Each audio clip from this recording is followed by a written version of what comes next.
Yang dibutuhkan garam kasar 1 genggam, gelas untuk minum, minyak kayu putih untuk aromaterapi, dan sedikit madu ya. Kebetulan madu saya juga tinggal sedikit. Langsung didihkan air, masukkan garamnya, diaduk sampai benar-benar larut.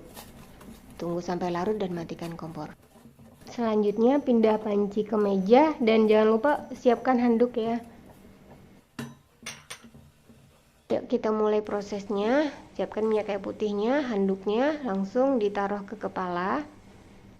Setelah handuk di kepala, langsung dimasukkan minyak kayu putihnya 2 atau 3 tetes supaya aromanya tidak keluar langsung.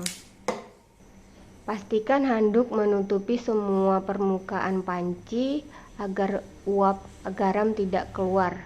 Bernafas dari hidung dan mulut bergantian sampai benar-benar keringat keluar dari permukaan wajah semuanya.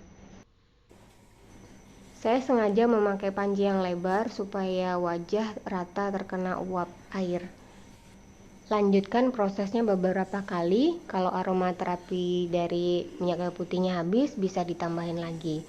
Saya biasanya 3 kali minimal sampai benar-benar keringatnya keluar dan kepala agak enteng dan air menjadi tidak panas lagi atau suam kuku.